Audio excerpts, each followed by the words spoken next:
గద్దరన్న కేవలం కళాకారుడు మాత్రమే కాదు. గద్దరన్న ఒక ఫిలాసఫర్, ఒక తత్వవేత్త. గద్దరన్న కేవలం రచయిత మాత్రమే కాదు. గద్దరన్న ఒక సామాజిక, రాజకీయ, ఆర్థిక పరివర్తన తీసుకురావాలనుకున్న సంపూర్ణమైన విప్లవకారుడు. ఒక సంపూర్ణమైన విప్లవకారుణ్ణి మీరు ఎక్కడైనా చూడాలనుకుంటే అది కేవలం గద్దరన్నలో మాత్రమే చూడగలుగుతాం. ప్రపంచంలో చాలామంది గొప్ప కళాకారులు ఉన్నారు, గొప్ప వాగ్గేయకారులు ఉన్నారు.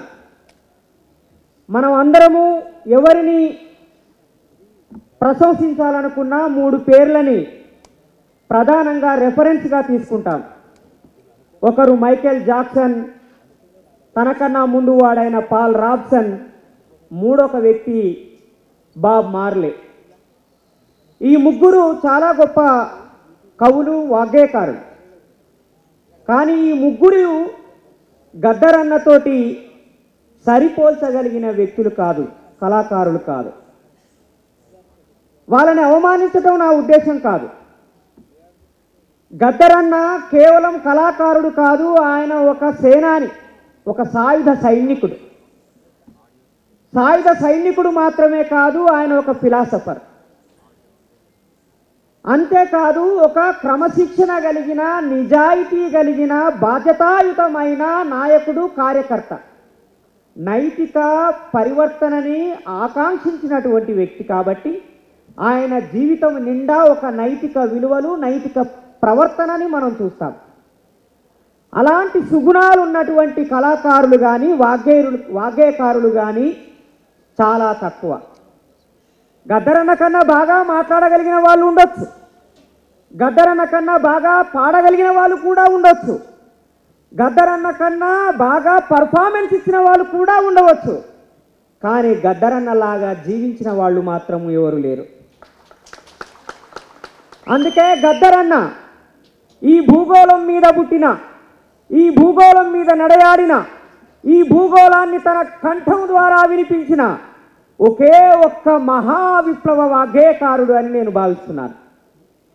ఆ పరంపర బుద్ధుడితో మొదలుకొని కబీరు, రవిదాస్, బసవేశ్వరుడు, అక్కమహాదేవి, హరళయ్య, వీళ్ళంతా ఈ సమాజంలో ఉన్న కుల అసమానతలు తొలగిపోవాలని, బ్రాహ్మణీయ భావజాలం అంతరించాలని, మనుషులందరూ సమానమే అని ఒక భూతల స్వర్గాన్ని నిర్మించడం కోసం తమ వచనాన్ని, తమ మాటని, పాటని, జీవితాల్ని అర్పించినటువంటి వాళ్ళు.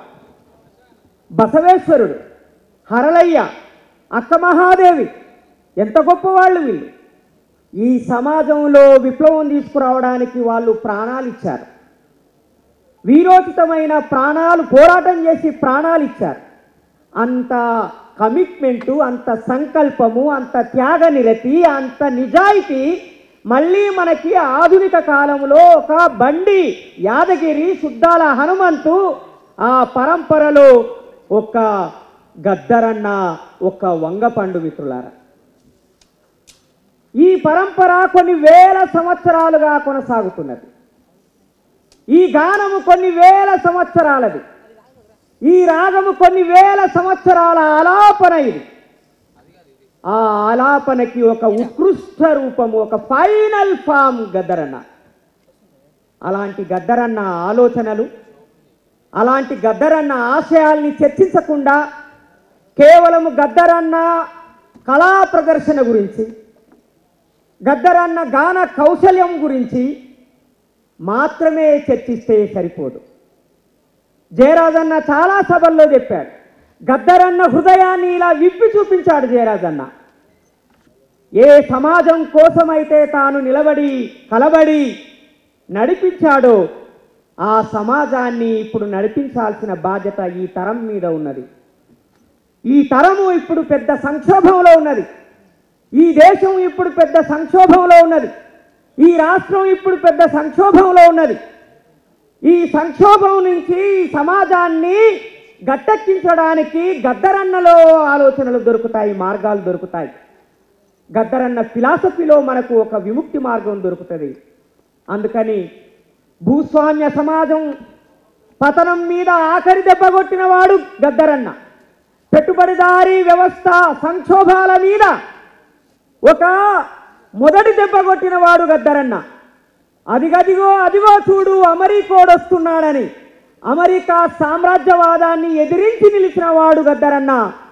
అదే అమెరికా సామ్రాజ్యవాదము నేను చెప్తానే పాకిస్తాన్తో యుద్ధం ఆపేసిండు అని అంటున్నారు. అమెరికా చెబితే యుద్ధం చేయాలి, అమెరికా చెబితే యుద్ధాన్ని ఆపేయాలి. ఇదే దళారీ వ్యవస్థ, దళారీ పాలక వర్గం అన్నాడు గద్దరన్న. కాబట్టి గద్దరన్నని తలుచుకోవడం అంటే అమెరికా సామ్రాజ్యవాదానికి వ్యతిరేకంగా పోరాటం. గద్దరన్నని తలుచుకోవడం అంటే ఆకలికి, పేదరికానికి, దరిద్రానికి, నిరుద్యోగానికి, అసమానతలకి కారణమైన పెట్టుబడిదారీ వ్యవస్థకు వ్యతిరేకంగా పోరాటం. గద్దరన్నని తలుచుకోవడం అంటే కులం పేరు మీద, లింగం పేరు మీద, స్త్రీల మీద, దళితుల మీద, గిరిజనుల మీద దాడి చేస్తున్న భూస్వామ్య వ్యవస్థకు వ్యతిరేకంగా పోరాటం. ఆ పోరాటం చేయడానికి మనమంతా సిద్ధమైతేనే, ఆ ఆచరణలో ఉంటేనే గద్దరన్నకి నిజమైన నివాళి అర్పించిన వాళ్ళమవుతాం.